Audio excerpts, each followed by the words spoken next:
বন্ধুরা, ভোলে বাবা পারকারিকার আজকের পর্বে প্রথমেই দেখা যায় চৈতি ঝিলকে সাজিয়ে দিচ্ছে। পাশ থেকে একটা মেয়ে বলছে যে পার্লার থেকে কেউ এলো না। তখন তিতির বলছে ও তো বস্তির মেয়ে, ও পার্লারের সাজ নিতে পারবে না। ঝিল তখন বলছে যে আমারও এরকম সাজ একদম ভালো লাগছে না, চুলটা যেন কেমন হয়ে করে বেঁধেছে, চুলটা যেন কেমন করে বেঁধে দিয়েছে, আর এইরকম সাজ আমি আগে কখনো সাজিনি, আমার ভালো লাগে না।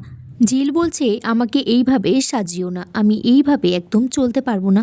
তখন ভ্রমর বলছে কেন পারবে না, ঠিক পারবে। ভ্রমর তখন বলছে আমি এই রকম আগে কখনো সাজিনি, কিন্তু একটা কথা বলতে পারি, তোমাকে পরলে ভালো লাগবে, কারণ তুমি একটু লম্বা আছো। এদিকে স্বাক্ষর বাবা নীলাঞ্জন বস্তিতে এসেছে ঝিলের মাকে নিমন্ত্রণ করতে। তখন মিলি তার মাকে ডাকছে, বলছে তুমি আর কেঁদো না গো, বড় মামু আমাদেরকে নিমন্ত্রণ করতে এসেছে।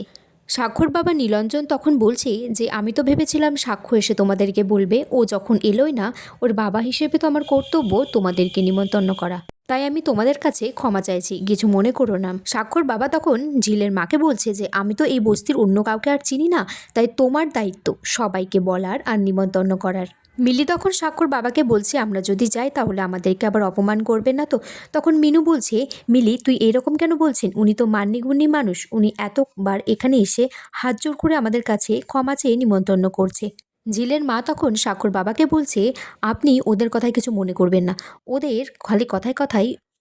তখন ঝিলের বান্ধবীদেরকেও বলছে যে তোরাই বা কী রে, তোদের বস্তিতে জন্মেছিস, তোরা এত মান সম্মানের কী আছে তোদের, এত মান যদি ধরিস তাহলে তো মান তো ধরেই রাখতে পারবি না লাস্টে।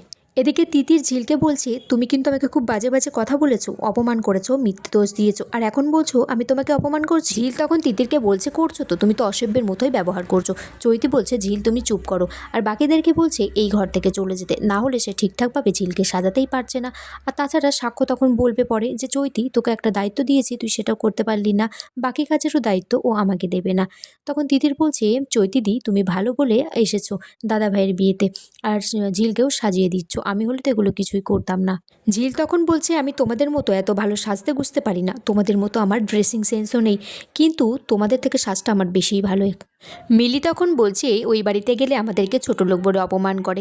নীলাঞ্জন তখন বোঝাচ্ছে যে ছোট লোক বড় লোক কারা, আমি তো তোমাকে ভালো করে বুঝিয়েছি মিলি। নীলাঞ্জন বলছে তোমরা সবাই যাবে, আমরা একটু একসাথে বসে ডাল ভাত খাবো, আর একটা কথা আমার ছেলের বিয়েতে কিন্তু কোনো রকম কোনো উপহার তোমরা নিয়ে যাবে না।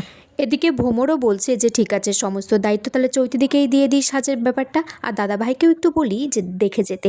তখন ঘর থেকে সবাই বেরিয়ে গেলে দিদির তখন চৈতিকে বলছে যেভাবেই হোক চৈতিদি ঝিলকে কিন্তু খুব বাজেভাবে সাজিয়ে দিতে হবে, সবার সামনে ওকে অপমান করতে হবে।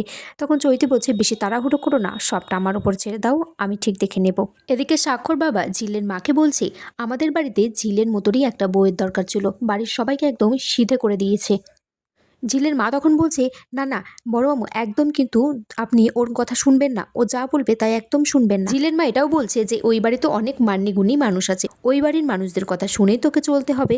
ঝিলের মা তখন স্বাক্ষর বাবাকে বলছে যে বর্দাবাবু আপনি যে আমাদের এই বস্তিতে এসেছে নিমন্ত্রণ করতে, আমাদের খুব আনন্দ হচ্ছে। মিলিও তখন বলছে মা বেশি কথা বলে সময় নষ্ট করো না, চলো তোমাকে সুন্দর করে শাড়ি পরে সাজিয়ে দিই। এদিকে চৈতি ঝিলকে খুব বাজেভাবে কাজল পরিয়ে দিয়েছে, যাকে তাকে বাজে লাগে, আর একটা বড় টিপ তার কপালে পরিয়ে দিয়েছে।